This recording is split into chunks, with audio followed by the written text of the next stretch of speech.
Sejam todos muito bem-vindos ao 84º episódio do Supremo Cast. Francisco Menezes. Bom dia, boa tarde, boa noite, boa madrugada, ouvintes do Supremo Cast. Bruno, é acreditada a Raimundo Alves a frase: a literatura não passa de um jornal escrito por poetas. Que lindo, Chico. Começou bem o episódio hoje. Carolina Carlos. Como é que você está, Carolzinha? Oi, Bruno. Oi, Chico. Tudo bem? E o Chico sempre começa com umas reflexões bem bacanas, né? E olha só, o jurista contemporâneo costuma ser um pouco ensimesmado. O estudante e operador do direito não costuma se sentir parte das humanidades e usualmente não se comunica com as outras ciências sociais. Porém, aqui no Supremo Cast, sempre ressaltamos a importância da interdisciplinaridade e reconhecemos que a literatura deve ser de grande valia ao jurista. Afinal, na construção discursiva verossímil da realidade, o que se define como fato ou ficção importa tanto ao direito quanto à literatura. E como Chiquinho costuma repetir de Yuval Noah Harari, o direito é, ao final, uma ficção intersubjetiva. Seja pela formação humanística do jurista, para lidar com a complexidade humana que desafia o direito contemporâneo, cuja missão é muito mais abrangente que a mera resolução de conflitos, seja para aprimorar a noção do real papel da coerência hermenêutica na atividade judicante, a literatura universal se mostra como ferramenta essencial de todo operador do direito. Por tudo isso, a bancada do Supremo Cast vai aprender muito hoje com um convidado super especial, não é isso, Francisco Menezes? Muito bem, Carol. Nosso convidado foi um querido professor na PUC Minas, Marcelo Campos Galupo, é bacharel em Direito pela Pontifícia Universidade Católica de Minas Gerais, doutor em Filosofia do Direito pela Universidade Federal de Minas Gerais, atualmente é professor de Filosofia do Direito nas duas casas e presidente da Associação Brasileira de Filosofia do Direito e Sociologia do Direito. Marcelo Campos Galupo, seja muito bem-vindo ao Supremo Cast. Obrigado pelo convite, gente. Eu estou muito feliz de estar aqui. Obrigado pelo convite, Francisco, Carol, Bruno. Estou muito feliz de estar aqui.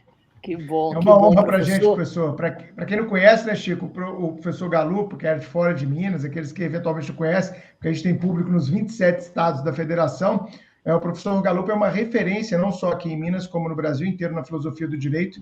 E encanta, né, Chico? Você que teve a oportunidade de ser aluno dele presencial na PUC, fala um pouquinho da sua experiência como aluno do professor Galupo, para a gente começar esse episódio apresentando o nosso convidado. Você não pode falar que ele foi meu professor, meu aluno presencial, porque isso entrega a idade dele. Isso tem muito tempo. Não foi há tanto tempo assim, professor. Foi em 2008. Um pouquinho, já tem um pouco de tempo. Mas, olha... Eu tinha 13 anos, só para constar, desculpa.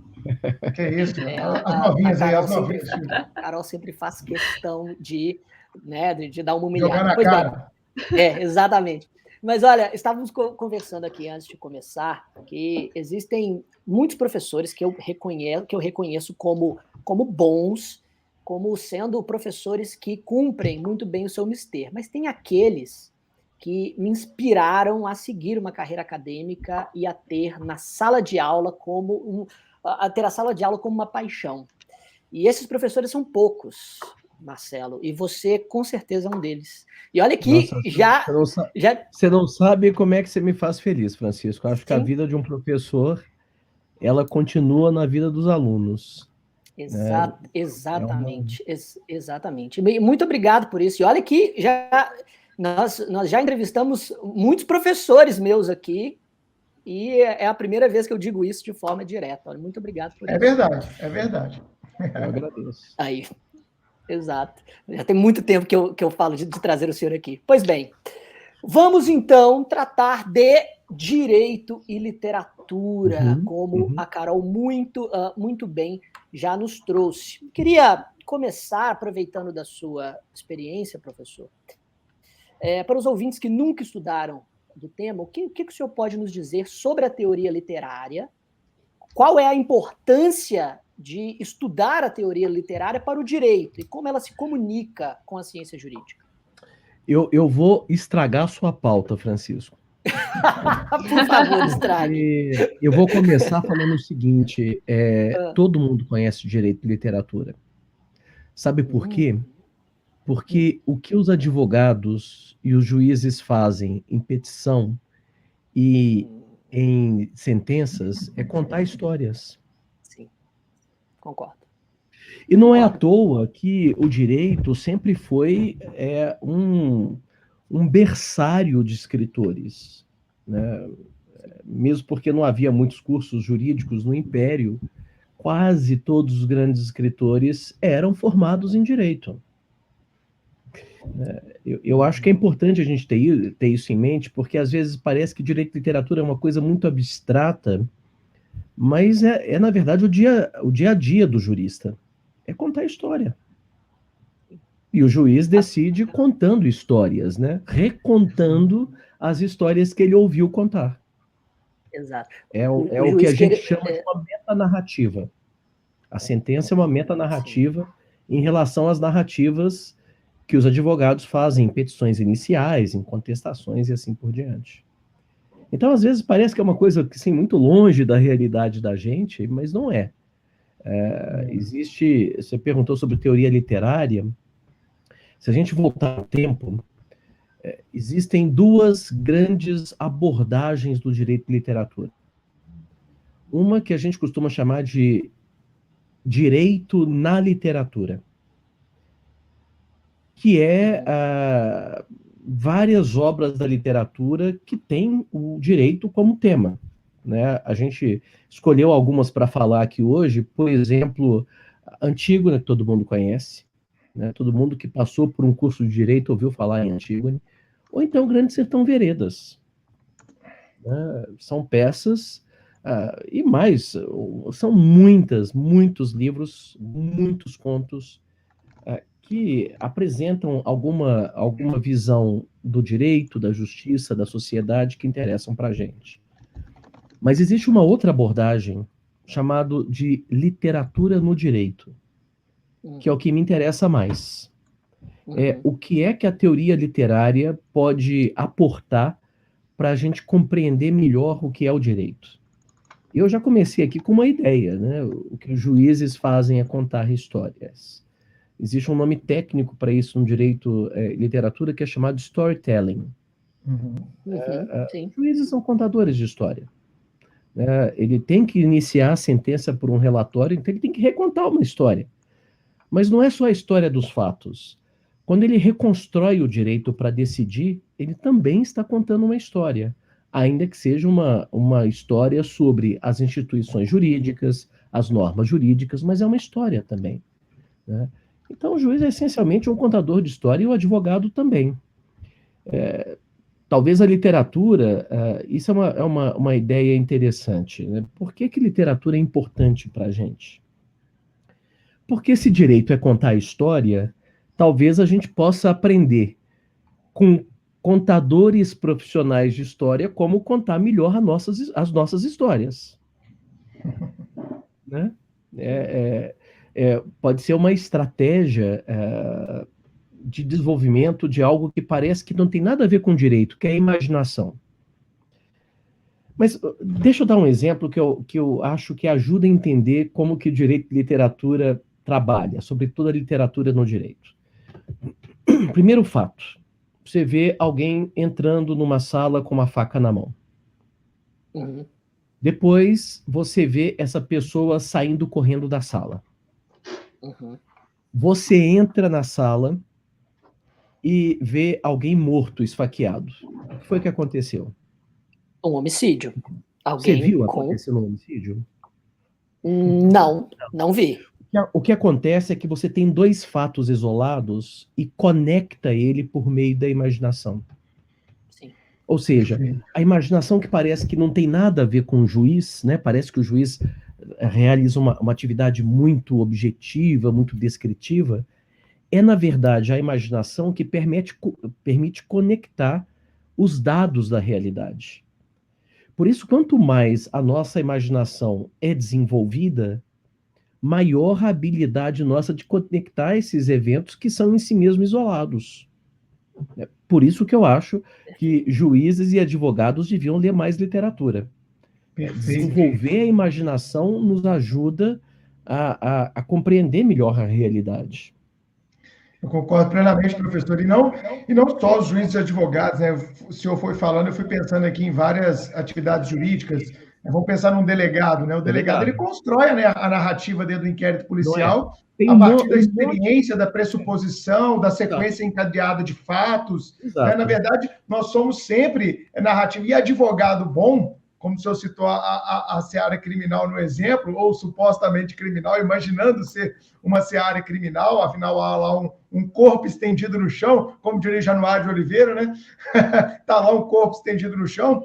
Na verdade, o advogado bom, ele vai desconstruir essa ideia, essa imaginação. Mas espera aí, o advogado bom, mas você viu, vai fazer exatamente o que o senhor fez, mas você viu ele esfaqueando? Então, você está pressupondo que ele fez isso, né? Então, muitas vezes construção e desconstrução.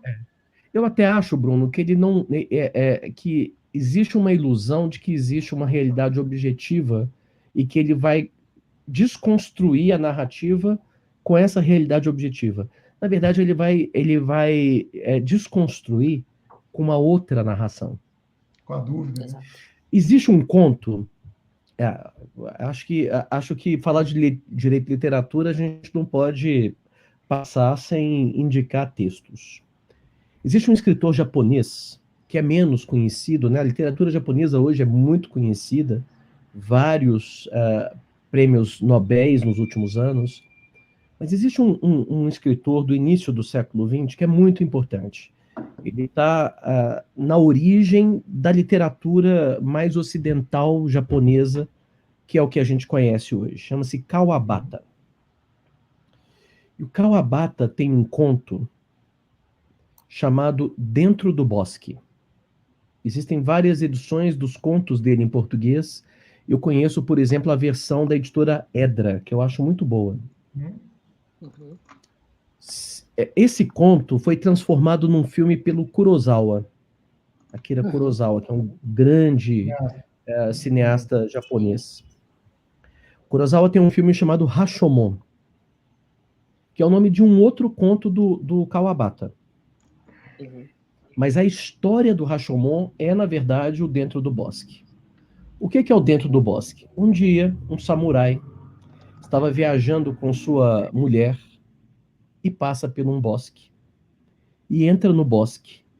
E é morto dentro do bosque. E o que é o Dentro do Bosque? O conto. O conto é o oficial de polícia ouvindo várias versões sobre o que aconteceu. É algo genial. Primeiro, o lenhador que encontra o corpo conta o que ele viu. Depois, a mulher do samurai conta o que ele viu. O assassino conta o que ele viu. Um sacerdote conta o que ele viu. E aí eles trazem uma médium, coisa que é pouco comum no direito brasileiro, mas tem alguns casos. Traz uma médium que incorpora o morto e o morto também dá a visão dele sobre o que aconteceu dentro do bosque. E o próprio assassino fala o que aconteceu. São 5 versões diferentes sobre a mesma história, né? E o direito funciona. Eu acho isso muito, muito exemplar do processo, porque é isso, né? Todos contam a mesma história, mas de um ponto de vista diferente.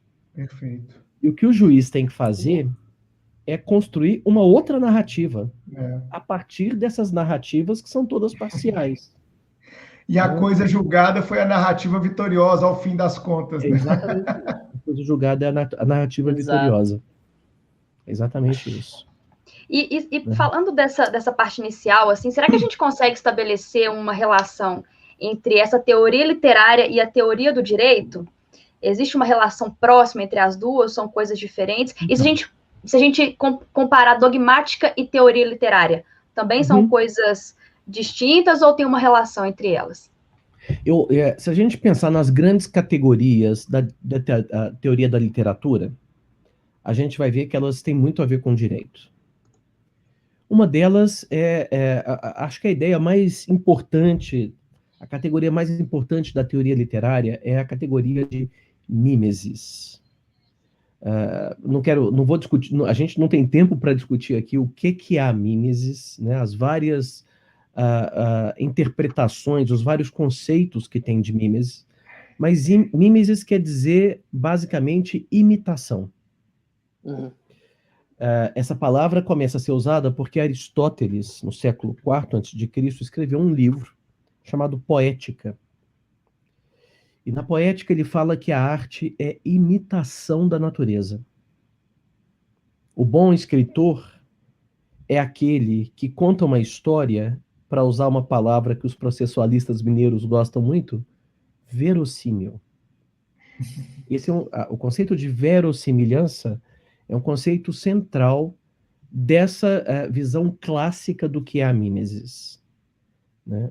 A visão clássica do que é a mímesis é a visão de que você transpõe para o discurso aquilo que existe na natureza. E aí é muito interessante porque esse conceito de mímesis ele entra em crise com a modernidade, sobretudo no século XX. A ideia de mímesis é a ideia de que quanto mais colado o discurso tiver com a natureza, quanto mais imitativo ele for, melhor ele é. Mas acontece que, se a gente considerar algumas obras, talvez a obra mais, a primeira e a mais emblemática obra do século XX na literatura, a gente entende isso. É um livro de um escritor irlandês chamado chamado James Joyce, chama-se Ulisses o livro. Se você pegar Ulisses para ler, é um livro que dá medo. Primeiro, porque é uma história de 1.200 páginas. Segundo, porque soa muito estranho por causa da maneira como nós fomos formados na literatura, lendo outras obras que são muito mais miméticas do que ele. O que James Joyce faz no livro? James Joyce conta em 1.200 páginas o que acontece em 20 horas da vida de um sujeito chamado Leopold Bloom. O dia 16 de junho de 1907, da vida de Leopold Bloom. Ele fica 1.200 páginas nas 20 horas. 20 horas. E detalhe que tem também um aspecto interessante do livro, que ele tem várias páginas em pontuação, né? Não, isso é um pouco mito. Mito? A gente divide ele em episódios. Uhum. E o último episódio, que se chama Penélope, aliás, não tem nome. Esse é um nome que a gente dá para ele a partir de uma carta que James Joyce escreveu para um amigo. O último episódio... Qual que é a história do Ulisses? Olha como é que é interessante o livro. Para a gente entender a história do Ulisses, a gente tem que lembrar que não existe no livro nenhum personagem que chama Ulisses. James Joyce, quando ele escreveu o livro, ele disse que ele ia escrever um livro tão complexo que pelo resto da eternidade os críticos iam ficar tentando interpretar o que é que ele quis dizer. Quais foram as armadilhas, os cavalos de Troia que ele colocou no meio da história. Um deles é o nome Ulisses. Não tem nenhum personagem que chama Ulisses. Isso é uma referência a um livro escrito no século VIII a.C., chamado Odisseia. Exato. De Homero. A Odisseia conta a história de Odisseus, ou em latim, Ulisses, que tenta voltar para casa. Ele passa 10 anos para voltar para casa. Porque no meio dessa volta, ele cega o filho de um deus, não vou dar maiores detalhes, e aí o deus fica perseguindo ele, que é Poseidon. Então ele demora 10 anos para voltar. Enquanto Se ele envolve está na Guerra de Troia e tudo mais. Né? Logo após a Guerra de Troia. Ele passou 10 anos na Guerra de Troia e 10 anos para tentar voltar. Tá. Quando ele saiu de casa, 20 anos atrás, o filho dele, Telêmaco, havia acabado de nascer. Isso é importante também. E a mulher dele, depois de 20 anos, está sendo assediada por uma série de homens que querem se casar com ela para se apossar dos bens de Ulisses. Essa é a história da Odisseia. Como que é a história de Ulisses, do livro do James Joyce? Num dia, 16 de junho, Leopold Bloom não quer ficar em casa. Por quê? Porque a mulher dele vai se encontrar com um amante. E ele quer ficar longe de casa. Ele sabe. E ele fica arrumando motivos para não voltar para casa. Ele sai às 8 horas da manhã e só volta às 2 da manhã do dia seguinte. Percebe que é o oposto da história? Sim. Porque no Homero, Ulisses quer voltar para casa e não consegue. Sim. Né? No Ulisses, o Bloom não quer voltar para casa, mas acaba voltando. No Homero, quem é infiel é Ulisses. E quem é fiel é a mulher que é assediada por vários amantes. No Ulisses é ao contrário. Né? Além disso, tem um outro personagem que é o Stephen Dedalus, que ocupa os 3 primeiros episódios, porque na Odisseia também é assim. Os 3 primeiros cantos da Odisseia não tem Ulisses como personagem principal, mas o filho dele, que está indo atrás do pai. Onde que está meu pai? E isso acontece no Ulisses também. Mas no Ulisses, não é o filho que procura o pai, é o pai que está à busca de um filho. Né? Não quero dar maiores detalhes. Por que o livro mexe um pouco com essa visão de Mimes? Eu não quero me perder muito contando essa história. Pelo seguinte, porque é o que a Carol perguntou. O último episódio, eu não vou ter como não contar a história, gente, porque a história é boba. Não. A maioria dos livros tem histórias muito simples. O genial é a maneira como a história é contada. Exatamente. E aqui os spoilers estão liberados, porque estamos falando sobre clássicos, tá? Todos os spoilers liberados, fique tranquilo, nossos ouvintes não ficarão com raiva. Então, o último episódio do Ulisses volta para casa com um filho, que é o Stephen Dedalus. E aí, como na Odisseia, ele acaba no seu leito. Isso é muito significativo, porque a cama de Ulisses na Odisseia é um elemento muito importante da história. Não vou também dar maiores detalhes. Então ele volta para a cama para sua mulher, a Molly. E aí o último capítulo, o último episódio, é o único capítulo cujo personagem principal não é mais nem o Stephen Dedalus, nem o Leopold Bloom. É a Molly. Pensando. Pensamento não tem ponto. Na verdade, tem 4 sinais gráficos no último episódio. É ela pensando. Pensando por quê? Havendo tantos homens interessantes no mundo, ela prefere Leopold Bloom. Tanto que termina com uma frase que é famosa. Sim, eu digo sim. Eu digo sim para ele. Tem outros homens mais bonitos, mas ele tem isso, ele tem aquilo, ele tem aquela outra coisa. Eu prefiro ele. Eu entreguei a história, mas a história não é isso. A história é como ele conta, fazendo um paralelo invertido da Odisseia. É muito interessante. Né? Isso lembra, por exemplo, também o Grande Sertão Veredas. Por quê? Se você pegar o Grande Sertão Veredas... então, deixa eu voltar deixa eu terminar o Ulisses. Existem alguns trechos do Ulisses que são muito assustadores para o leitor.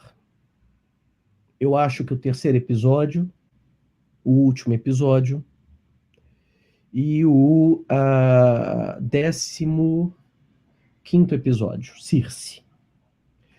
Circe é um episódio assustador porque ele é muito devasso. Apesar de nada acontecer. O Leopold Bloom vai resgatar o Stephen Dedalus, que entra bêbado num bordel. No bordel, eles estão consumindo ópio e ele fica meio em transe e começa a delirar. E os delírios que ele tem no bordel é muito psicanalítico, são delírios sexuais. Mas nada acontece. É muito interessante. É um episódio meio chocante, né? Porque vocês, com toda a criatividade suas, vocês não conseguem imaginar o tanto de depravação que passa pela cabeça de Leopold Bloom. O último episódio é um episódio difícil por causa disso. É um fluxo de consciência. Então, às vezes, as ideias parecem meio desconexas, porque é assim que a gente pensa. O James Joyce, uma das coisas geniais do Ulisses é que ele acha que a forma está ligada ao conteúdo. Então, cada episódio tem uma forma diferente. Por exemplo, o próprio James Joyce, o episódio que ele gostava mais é o 17º. E ele é escrito sob a forma de um catecismo, perguntas e respostas. Né? Tem um episódio em que ele parodia todos os grandes escritores da língua inglesa desde o século XIII até o século XX. Cada parágrafo ele imita o estilo, imita mimesis, de um escritor diferente. Então, cada episódio tem um estilo diferente. Né? Tem um que são manchetes de jornal. São escritos com manchetes de jornal, intercalando o texto. O terceiro episódio também é difícil, porque é o mais metafísico. É o último em que o Stephen Dedalus é o protagonista, e ele fica pensando na vida, no sentido da vida, tal. Mas não é um livro difícil de ser lido, ao contrário do que as pessoas pensam. É claro, gente, que eu não estou fazendo aqui um juízo, né?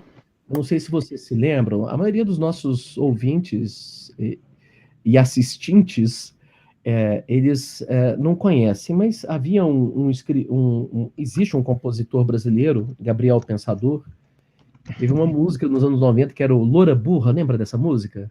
Demais, né?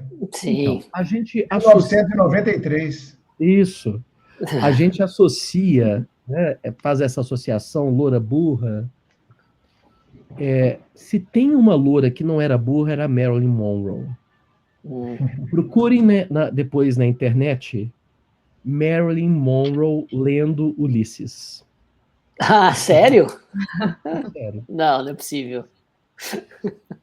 Quando Marilyn Monroe morreu, são dois atores que a gente fala assim, é só ator mesmo, né? Não deve ter nada na cabeça.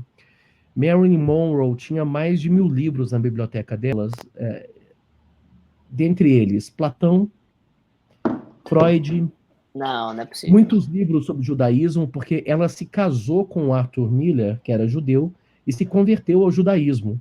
E depois que ela se separou, ela não quis sair do judaísmo, não, ela quis permanecer judia. Ela tinha muitos livros sobre judaísmo, muitos escritores, e tem uma foto famosa dela lendo exatamente o trecho final do Ulisses. Né? Realmente. Não é uma montagem, não é algo que pediram para ela. O fotógrafo conta. Não é um meme de internet, né, professor? Não é um meme de internet. Ela sentada com o vestidinho. Sim, sentada com o vestidinho. Fantástico.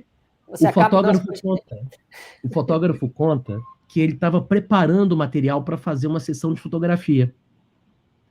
Aí, enquanto ela esperava, ela foi no carro e pegou um livro para ler. E era o Ulisses, eram os trechos finais. E ele fotografou ela lendo Ulisses. O outro, que é muito interessante também, a biblioteca que a gente conhece, são duas bibliotecas de atores americanos que a gente conhece bem. Uma é ele e o outro é o Bruce Lee. Né? Bruce Era uma Lee, biblioteca... o de Kung Fu, o chinês, que olha só. E o que é interessante é que a biblioteca dele misturava muito filosofia ocidental e filosofia oriental. Poxa. É bem interessante. Se você procurar depois, você vai encontrar todos os livros de ambas as bibliotecas listados. Né? Mas deixa eu... Então, assim, o que isso tem a ver com o Guimarães Rosa que eu estava falando, né? É que o Grande Sertão Veredas é um livro que também pode ser um pouco intimidador. Sim. Mas tem que... Por quê? Porque você lê as primeiras páginas e não entende nada que ele está falando. Mas Guimarães Rosa sabe disso. Por volta da página 100, o Riobaldo, que está contando a história, fala assim, eu tô vendo que você não está entendendo nada que eu estou falando. Sabe por quê? Porque ele está falando com uma pessoa, ele está contando a história dele para uma pessoa. Esse que é o Grande Sertão Veredas. Ele agora é um homem rico no final da vida, né? E aí tem uma questão jurídica, que daqui a pouco eu entro nela. Ele vira e fala assim, estou vendo que você não está entendendo nada. Sabe por que não? É porque as coisas vêm para a nossa memória, não é na ordem cronológica, é na ordem de importância. Então eu vou começar a contar de novo a história. E aí, por volta da página 100, depende da edição, ele vai reiniciar a história. Só que agora num fio cronológico. É a mesma história que ele vai contar.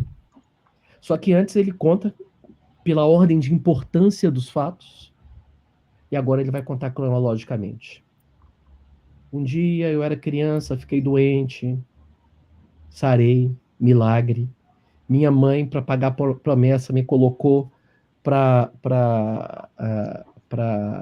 esmolar lá perto dos porcos. Eu encontrei um menino. Era um menino diferente. Porque ele parecia que era dono de si mesmo. Não era como eu. O menino vira para mim e sem pedir para o pai, porque a gente pede para os pais. Não, ele simplesmente me convidou. Você quer fazer um passeio de canoa? E eles entraram na canoa, que o menino pagou com dinheiro que era dele, não pediu para o pai. Entraram no Rio de Janeiro, e aí chegaram no Rio São Francisco. O rio é a metáfora mais bonita do Grande Sertão Veredas, é a vida. E quando ele chega no rio, ele fica morrendo de medo. Porque uma coisa é o de Janeiro, um riozinho estreito, da largura de uma rua. Aí entra naquele mar que é o São Francisco. O Riobaldo vira pro menino e fala assim, eu tô com medo, eu não sei nadar. E o menino responde assim, eu também não. Nadar não fazia diferença entre eles. Mas o menino era completamente diferente, ele não tinha medo porque ele não sabia nadar. Ele diz a frase que é repetida o tempo todo para Riobaldo, né? Meu pai diz que é preciso ter coragem, viver é perigoso. E aí ele vai contando que depois disso ele foi aprender a ler, que não sei o quê, e foi ensinar Zé Bebelo a ler, e aí ele reencontrou com o menino, agora os dois homens. E ele entra pro bando de jagunços do Reinaldo, que se torna o melhor amigo dele e que pede para ele que quando estiverem somente os dois juntos, chamasse ele não de Reinaldo, mas de Diadorim. É linda a história, é muito bonita. O que tem a ver com o direito Grande Sertão Veredas, né? Acho que tem duas questões jurídicas muito interessantes no livro. Por que Riobaldo, agora velho, está contando a história para um doutor, como ele diz, um homem estudado? é que Reobaldo fez um pacto com o diabo. A gente faz pacto com o diabo o tempo todo. Quando a gente é jovem, quando a gente é jovem, a gente não pensa muito nisso. Mas quando a gente vai chegando no final da vida, vai chegando a hora do acerto de contas, a gente começa a pensar. A pergunta para o Reobaldo do que o Reobaldo faz é a seguinte: esse pacto foi válido? Valeu? Eu vou ter que pagar? Como está o pacto na escada pontiana, né? Pois é. Esse é a primeira questão jurídica. A outra questão jurídica é que o Grande Sertão Veredas, ele, como o Ulisses, ele faz referência a outras obras de literatura. Uma delas é Os Sertões, de Euclides da Cunha, que conta, né, como que ocorreu a aventura de Antônio Conselheira e como que ela foi, como que os habitantes de Canudos foram dizimados. O que isso tem a ver com o Grande Sertão Veredas? É que o fenômeno de Canudos está ligado a uma resistência à implantação da República no Brasil. E é a mesma coisa que acontece no Grande Sertão Veredas. Existe um homem chamado Zé Bebelo que tem um lema: Viva a lei. Ele é um representante da República que está combatendo os milicianos do século XIX, que são os jagunços. E ele acaba sendo preso pelos jagunços. E os jagunços querem matá-lo. E ele fala assim: mas vocês não vão me dar um julgamento? Eu quero ser julgado, eu não quero ser morto como um cão. Eu quero ter o direito de me defender. E é uma passagem muito importante do Grande Sertão, esse julgamento de Zé Bebelo. É muito interessante como que ele ocorre, um processo de aproximação e distanciamento ao mesmo tempo entre Zé Bebelo e Joca Ramiro, o chefe dos jagunços, que se espelham e se diferenciam o tempo todo. Por exemplo, a primeira coisa que o Zé Bebelo faz quando é julgado é que ele está sentado num banquinho e ele joga fora o banquinho e senta no chão. Porque todos os jagunços estavam sentados no chão. Então, essas obras, né, para não falar de outras que têm referências evidentes a questões jurídicas. Por exemplo, Dom Casmurro. Dom Casmurro é uma obra que antigamente era muito comum nos cursos de direito fazer o julgamento de Capitu. Traiu ou não traiu, hein? Eu sempre achei que não, mas eu sei que há argumentos convincentes de ambos lados. Mas dava um ótimo júri simulado, né, nas faculdades, eu lembro disso. Muito comum. Era muito comum isso, né? Esses júris simulados com esse tema. Era muito comum. Né? Então, isso são exemplos de como que a literatura tem a ver com o direito.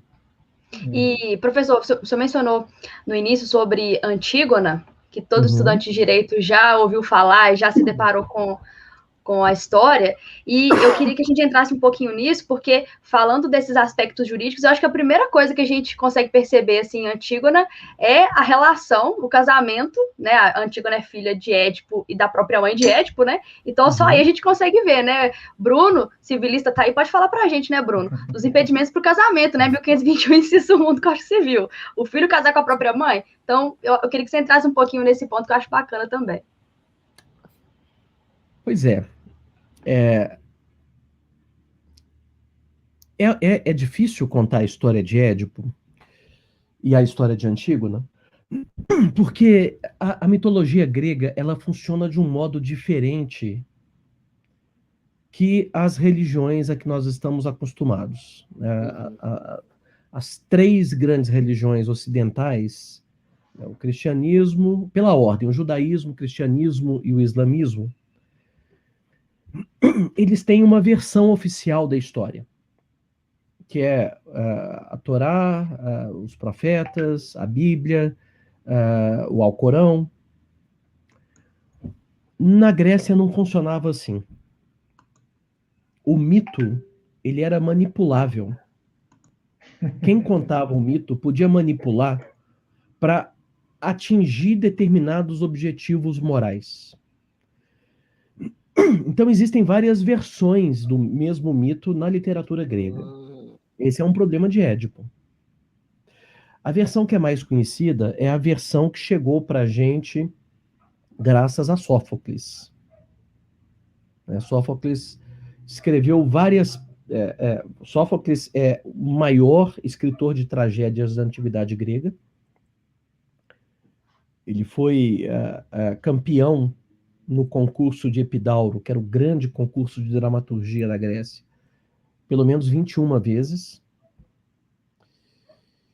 E ele escreveu várias peças que são sobre o que a gente chama de ciclo tebano. É o ciclo de Édipo, dos Labidácidas, os descendentes de Lábidaco. Essas peças, elas não estão ligadas, porque, na verdade, o concurso era muito exigente. Você tinha que escrever 4 peças que compunham um ciclo. 3 tragédias e um drama satírico.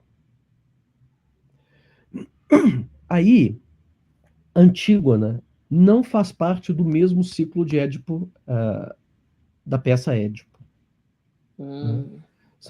Faziam parte de ciclos diferentes, mas não chegaram para nós as outras peças, né? Chegaram, se não me engano, 7 ou 9 peças de Sófocles. As mais conhecidas são Édipo, Antígona, mas tem as Traquínias, Filocteto, tem algumas peças dele chegaram até nós.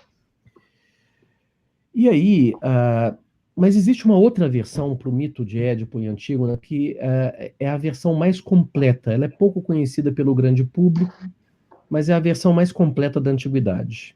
É um homem chamado Apolodoro, escreveu um conjunto de livros, em grego, biblioteca, sobre os mitos gregos, tentando pôr ordem neles. Né? E aí é muito interessante o mito de Édipo e o mito de Antígona. E assim, eu não quero falar muito tempo aqui, porque Édipo é uma história longa.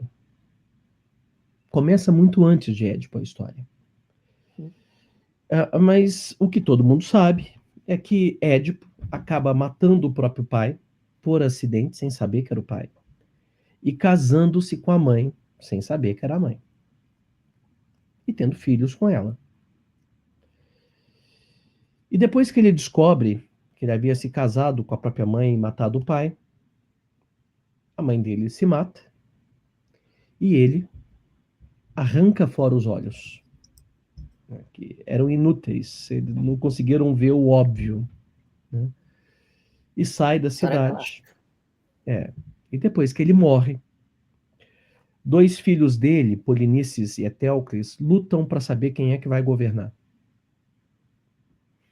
Nessa luta, Etéocles e Polinices, que é o nome deles, matam-se um nos braços do outro. E aí, o regente da cidade de Tebas, o irmão de Jocasta, tio de Édipo, Creonte, ordena que Etéocles seja sepultado e Polinices seja deixado sem sepultura. Ser deixado sem sepultura era uma pena, porque os gregos acreditavam que, após a morte, você não pertencia mais a este mundo. Mas sem o sepultamento você não podia entrar no Hades. Então você se tornava uma alma penada.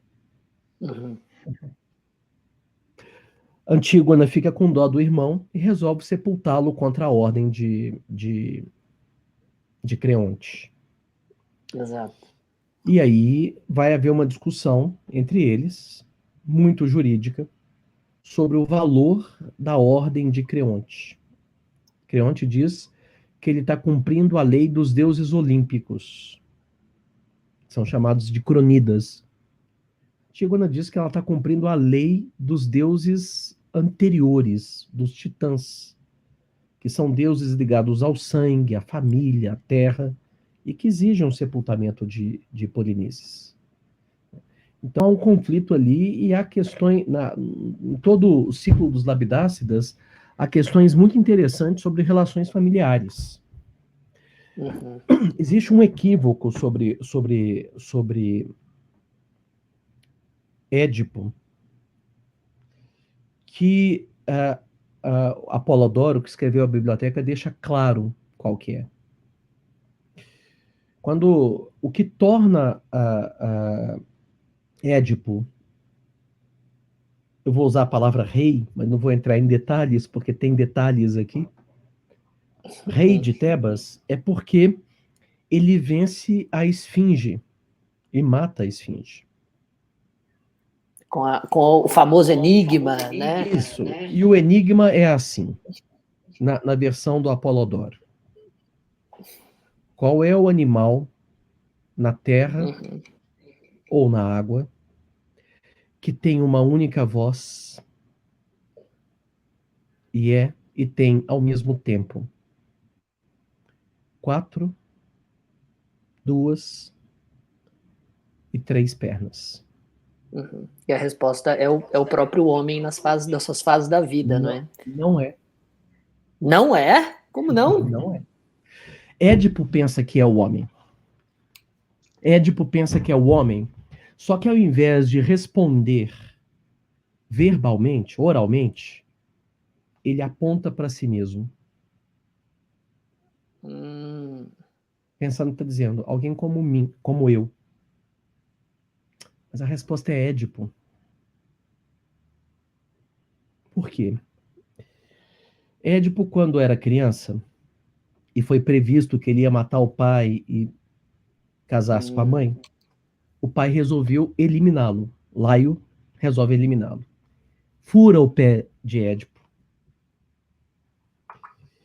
E por essa perfuração, amarrar uma corda e prender uma pedra. E aí abandoná-lo num precipício para que os lobos venham e o devorem. Mas um pastor fica com dó da criança, do bebê, recolhe e leva ele para os reis de Corinto criá-los como se fossem seus pais. Ou seja, qual que é o detalhe importante aqui? Édipo é um deficiente físico. Isso é muito importante na história. Para andar, Édipo usa uma muleta. Por isso 3 pernas. Em grego, né, Édipus é Rodipodos, que é literalmente o 2 pés. Édipo, quando ele se casa com a mãe sem saber, ele mistura, confunde as relações familiares. Pensa nos filhos de Édipo. O que os filhos de Édipo são da mãe dele? Netos? Filhos? Se ele é casado com a avó dos filhos, então ele é avô dos filhos? Ele é pai e avô mesmo tempo, né? A referência é a 3 gerações. Há 3 gerações. A pergunta da esfinge não é qual é o ser que sucessivamente. É qual é o ser que ao mesmo tempo tem 2, 3 e 4 pernas. Que interessante. E o enigma acaba que no momento em que é diluído... eu acho que você não conhecia a história completa. Confessa aí, você acabou de conhecer a história completa. Você foi tentar acertar aí, tem várias revelações. Você sabia os resumos, tipo, não vem não. Você está lendo sinopse aí. O que acontece é que o mito grego tem várias versões. Tá vendo? É isso, Bruno. Eu conhecia uma das versões. Obrigado, garoto. A versão de Sófocles no Édipo não coloca isso em evidência, porque Sófocles acreditava que todo mundo sabia desse detalhe. Né? É Apolodoro na biblioteca que vai contar esses detalhes que dão um outro sentido para a história. É uma questão de direito de família. Total. É a questão que a Carol falou dos impedimentos. Exato. Será que os impedimentos valem diante da ignorância da existência dos impedimentos? Essa é a questão. É o casamento putativo aí. Os gregos achavam que a interdição valia. Né? Tem a noção de boa-fé também, né? Tem a noção de boa-fé também, de aparência. Foi de boa-fé. Ele não sabia que Jocasta era a mãe dele, não sabia que Laio era o pai dele. E quantas novelas já repetiram esse enredo, né, professor?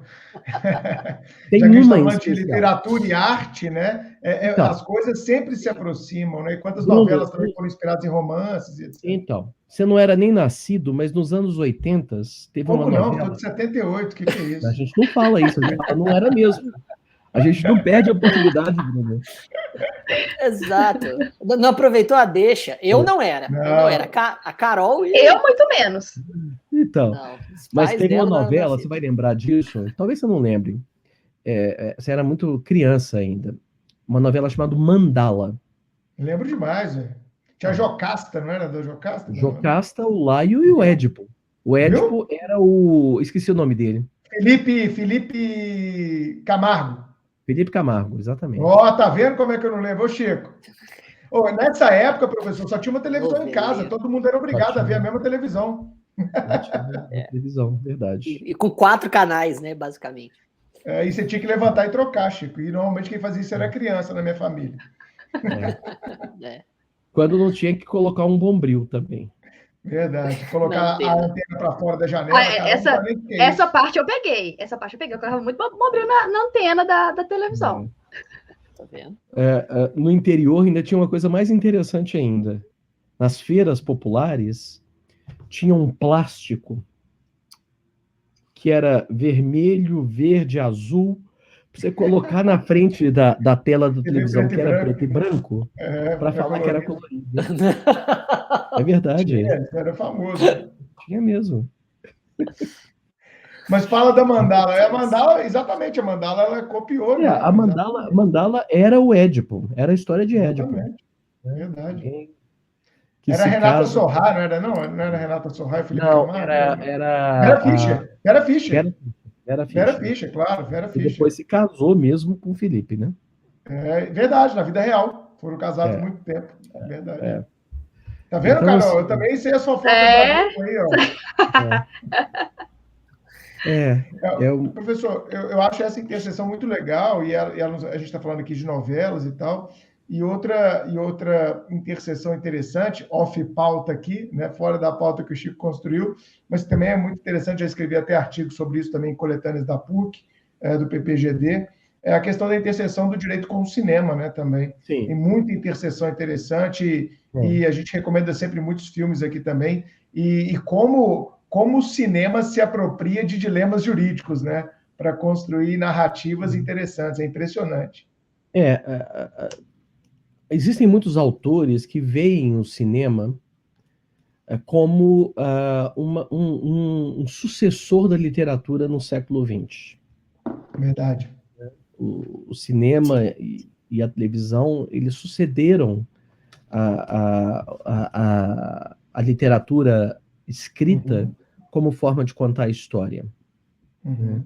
Daí tantas adaptações, né? Muitas adaptações, grandes adaptações. Com roteiros bons e ruins. Também. Mas também muitos roteiros originais, né? Sim. Muitas coisas que só podem ser contadas através da televisão e do cinema. Verdade. E eu acho que também ele traz essa vertente, né, professor, de uma certa democratização do conhecimento, né? Porque às vezes você consegue resumir uma bela história ali em 2 horas para pessoas que normalmente não tenham, infelizmente, num país como o Brasil, muita gente não tem o hábito da leitura, né? Às vezes até por falta de tempo. Nós estamos falando de um país que ainda é um país pobre, ainda é um país miserável, ainda é um país de letrados, né? A gente pertence aqui a uma casta super privilegiada da sociedade. Então eu vejo também nesse tipo de adaptação uma forma de democratização dessas grandes obras, né?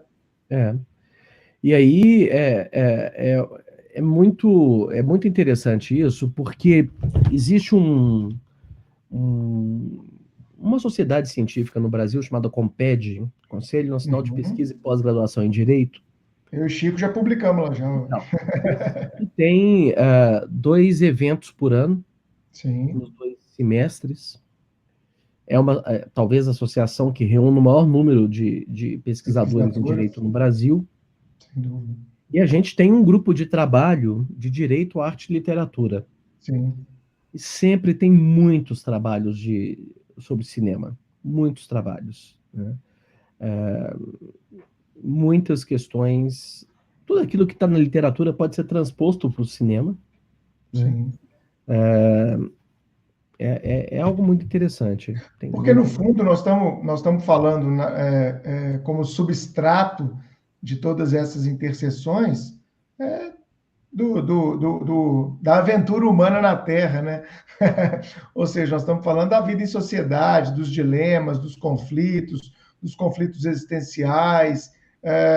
O direito passa muito por isso. Até na ficção científica a gente consegue, né, hoje, pensando em inteligência artificial, né, em direito e tecnologia, a gente vê muito, desde Asimov lá atrás, a gente vê muita interseção. Assim, eu queria dizer, né, justamente, os livros de Asimov, como Fundação, Eu, Robô, anteciparam muitas das discussões morais e jurídicas que nós vamos ter com a inteligência artificial nas próximas décadas. Vocês sabem que existe um episódio da nova geração de Jornada nas Estrelas, do Capitão Picard? Sim, esse episódio se chama The Measure of a Man, no qual eles julgam a humanidade do Data. Exatamente. É fantástico. O que talvez você não saiba é que o Robert Alex escreveu um texto sobre esse episódio. Não. Sobre a natureza dos direitos humanos nesse episódio. Ah, que fantástico. Que A fantástico. medida de um homem. Né? A medida Só de um homem. Para quem não é tracker aqui igual o Francisco. Exato. Que aí você já está no meu terreno, exato. A história é a seguinte. O Data é um androide com uma rede neural. Sim. E é o único sobrevivente de um grande artesão que fazia androides. Exato. Ele é um androide. E eles querem desmontar o Data para entender como que esse cientista fez o Data, para fazer outros iguais. Mas corria o risco das conexões neurais se perderem nesse processo. Exato. E a memória dele ia se perder. Exato. E o Data é o único androide que tinha autonomia o suficiente para fazer a academia militar e se tornou um oficial da frota estelar. E lá ele era tratado como um igual. Ele tinha patente, ele tinha carreira, ele tinha tudo. Mas daí eles dizem, não, ele é uma coisa. E por ser uma coisa, ele é propriedade da frota estelar, ele não é um membro. Então, ele tem que submeter a sua rede neural, o seu cérebro positrônico, que é uma referência ao que Asimov escrevia, né, que os androides de Asimov tinham cérebros positrônicos, e tinha que submeter essa sua rede à avaliação para que nós possamos replicá-la.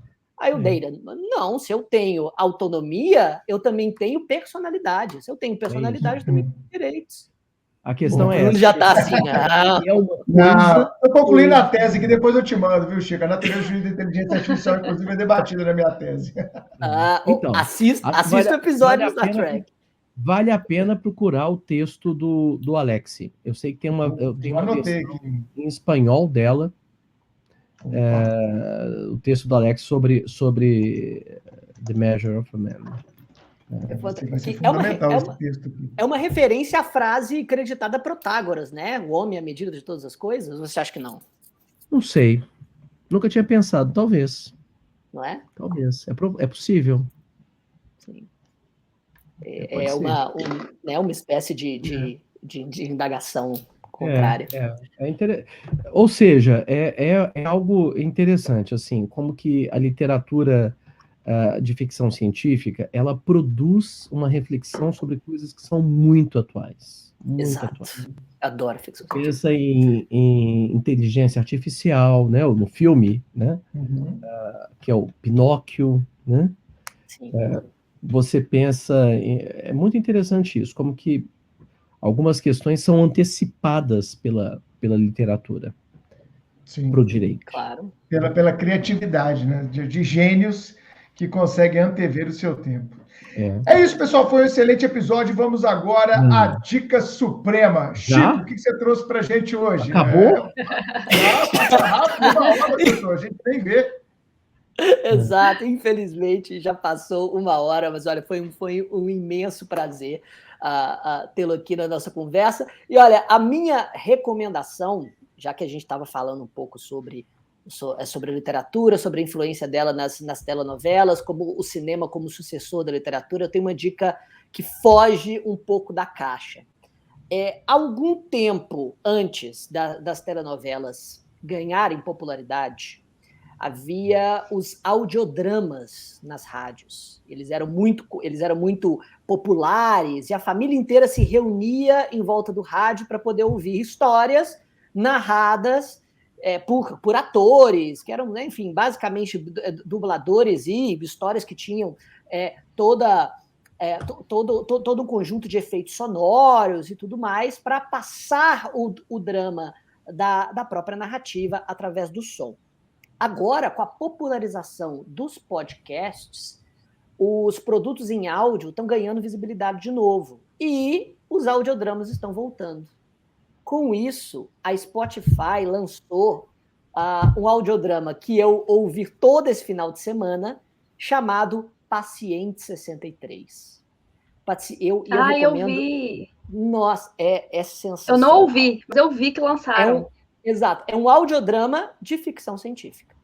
E como que ele funciona, como que é basicamente.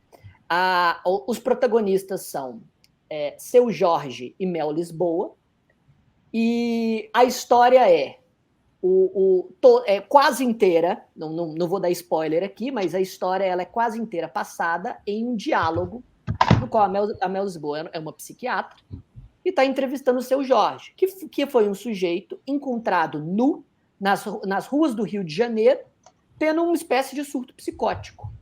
Ela, então, conversando com ele, depois dele ser sedado e levado a um manicômio, ele se mostra, na verdade, extremamente lúcido, extremamente inteligente, e diz, olha, isso logo no primeiro episódio, eu vou te contar. Eu sou de 2062 e eu vim do futuro para conversar com você. E no áudio, e durante o drama, ele vai tentando convencê-la, falando da sociedade do futuro, e obviamente é toda uma reflexão sobre vários dramas e questões morais que nós vivemos hoje, e o tempo inteiro questionando ao ouvinte, pera, quem exatamente tem a razão? Ele realmente veio do futuro? Ele não veio? E o áudio vai te levando para lugares que você não imagina que ele poderia te levar. E é interessante que só uma experiência em áudio funcionaria da forma que Paciente 63 funciona. Essa é a minha recomendação. Paciente 63, exclusivamente no Spotify. São 10 episódios de 10 a 12 minutos cada um, dá um filme. Muito legal. Excelente, Chico. Depois eu vou assistir. Eu assisti esse final de semana aquela do Brad Pitt que você indicou, War Machine. War Machine. Achei interessante, bem engraçado para a gente olhar. É uma comédia, né? Um tragicômico ali. Achei interessante, que mostra o Afeganistão, né? E como a autodeterminação dos povos estava sendo jogada no ralo ali, né?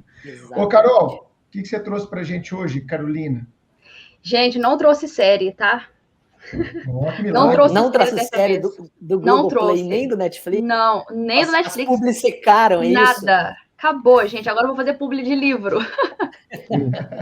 Já que a gente está falando sobre literatura e a gente falou sobre Édipo, eu vou indicar esse livrinho aqui. Esse é um livrinho de bolso. Édipo, Rei, Sófocles. Esse livrinho, ele tá até bem velhinho, porque é de quando eu estava na escola, no colégio. Eu li esse livro no colégio. E eu tenho ele até hoje. Então fica aí a dica, Édipo Rei, para quem quer saber mais sobre a história de Édipo, que o professor Galupo já explicou, já contou um pouco, e é uma história bem legal, é um livro pequeno, curtinho, pelo menos esse de bolso, já que a gente viu que tem várias versões, né? Então fica aí a dica para quem quer saber sobre Édipo Rei e Sófocles. Excelente, Carol. A minha dica hoje também vai ser de literatura, de um Nobel, o José Saramago, eu li ele na época do mestrado, As Intermitências da Morte. A gente sempre tem muito medo da morte, né? Fantástico. A gente tem sempre muito medo da morte, mas o que aconteceria na sociedade se, de repente, parássemos de morrer? Vários problemas aconteceriam, né? E pensando no direito, imagina o que seria da previdência social, o que seriam de várias profissões, como a dos que trabalham em funerárias e cemitérios e outras. Então, tem uma série de reflexões, e com aquele jeito do Saramago de escrever que você não consegue parar de ler, é cativante, é ótimo. Então, As Intermitências da Morte, José Saramago. Já leu, Chico? Já li, e eu acho interessantíssimo desse livro, que como ele começa justamente falando sobre problemas banais que a falta de morte traria, desde os negócios da funerária até para os serviços públicos. Daí ele começa a agravar os problemas da falta da morte, até que chega um ponto que a sociedade fica completamente disfuncional. É maravilhoso. E é muito dramático também, né? Como tudo que Saramago escreve. Sim. E eu li, Chico, quando eu estava escrevendo exatamente sobre a perpetuação dos nossos perfis nas redes sociais, quando eu escrevi Bens Digitais. Então, tem até uma passagem de Bens Digitais que eu cito Saramago. Professor Galupo, o que você trouxe para a gente de dica? Já estou com caneta e papel na mão para anotar. Eu acho que eu vou ficar com o Kawabata, que eu indiquei no início. Já até entrei no Google aqui, já vi. Autor, os contos são pequenos, são contos que você lê em 20 minutos, meia hora no máximo, cada um. E é muito interessante a maneira como ele descreve um Japão que estava mudando, né? Um Japão que estava vivendo entre a Idade Média e a atração pelo Ocidente. É bem interessante, acho que vale a pena ler o Kawabata. E ele foi, eu estou lendo aqui no Google, ele foi também Nobel de Literatura, né, professor? Em 68, achei aqui no Google, ele ganhou o Nobel de Literatura. Gente, eu falei Kawabata o tempo todo, mas não é o Kawabata. Não? Não? Agora que você falou... Qual que é, professor? Akutagawa. Akutagawa, peraí. Procurei, vê se você acha. Contos da Edra. Yonosuke Akutabata. Não, Akutagawa. Akutagawa. Com W. Isso. Yonosuke Akutagawa. Akutagawa, isso. Ele é da virada do século, 1892 a 1927.